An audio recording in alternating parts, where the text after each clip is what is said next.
So hello everyone, welcome to my channel. ఇవాళైతే day 1 of 160 in GHV 160 DSC చేస్తున్నాం అనమాట. ఇవాళ మనం సెకండ్ లార్జెస్ట్ ఎలిమెంట్ గురించి చేస్తున్నాము. ఇక్కడ ఏంటంటే ఒక ఎరే ఇచ్చారనమాట. ఆ ఎరేలో ఏంటంటే పాజిటివ్ ఎరే అనమాట. దాని పేరు ఏఆర్ఆర్ అని చెప్పేసి ఇచ్చాడు. మనం సెకండ్ లార్జెస్ట్ ఎలిమెంట్ని రిటర్న్ చేయాలి.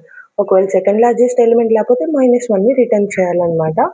అయితే ఈ సెకండ్ లార్జెస్ట్ ఎలిమెంట్ లార్జ్ నెంబర్కి లార్జెస్ట్ ఎలిమెంట్కి ఈక్వల్ కాకూడదు. ఇక్కడ మనకి అరేలో ఏమేమి ఇచ్చారు, 12, 35, 1, 34, 1. సో ఇట్లా ఇచ్చారు కదా. సో ఇవే రాయాలని కాదు, ఇది ఒక ఎగ్జాంపుల్గా వాడు ఇచ్చాడనమాట జిఎఫ్జి వాడు. అయితే ఏం చెక్ చేస్తాం, ఫస్ట్ 12 అనేది లార్జ్ నెంబర్ అనుకుందాం. సో ఈ లార్జ్ నెంబర్ అనేది దాని తర్వాత నెంబర్ 35 కంటే ఎక్కువ ఉందా లేదా, లేదు. కాబట్టి ఇప్పుడు 35 లార్జ్ నెంబర్గా అనుకోని 35 గ్రేటర్ దాన్ 1 ఉందా, అవును. 35 గ్రేటర్ దాన్ 10 ఉందా, అవును. 35 గ్రేటర్ దాన్ 34 ఉందా, అవును. సో లార్జెస్ట్ ఏంటిది 35. తర్వాత సెకండ్ లార్జెస్ట్ వెతుకుతున్నాం. మళ్ళీ 12 నుంచి స్టార్ట్ చేసి 12 గ్రేటర్ దాన్ 1 ఉందా, అవును. 12 గ్రేటర్ దాన్ 10 ఉందా, అవును. 12 గ్రేటర్ దాన్ 34 ఉందా, లేదు. కాబట్టి ఈ 12 అనేది సెకండ్ లార్జెస్ట్ కాదు.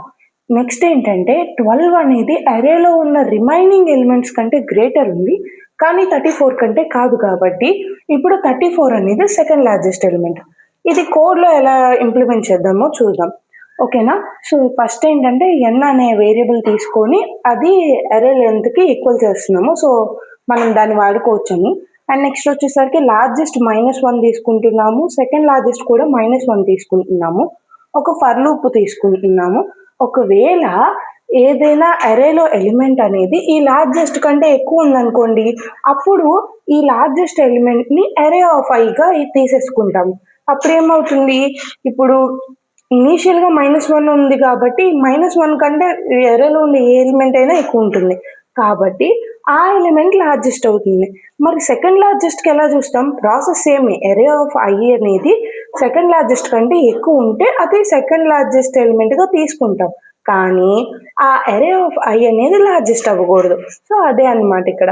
నెక్స్ట్ వచ్చేసరికి మనం ఏం రిటర్న్ చేయాలి, సెకండ్ లార్జెస్ట్ ఎలిమెంట్ని రిటర్న్ చేయాలి, కాబట్టి రిటర్న్ సెకండ్ లార్జెస్ట్ ఎలిమెంట్ అన్నాము, ఓకేనా. సో ఇక్కడ సింపుల్ లాజిక్ అనమాట. కంపైలేషన్ ఎర్రర్, ఇక్కడ ఇంట్ పెట్టలేదు, మనం వేరియబుల్ని ఇనిషియలైజ్ చేస్తున్నాం కదా, అందుకని. సో అలాగా ఇది వర్క్ అవుతుంది.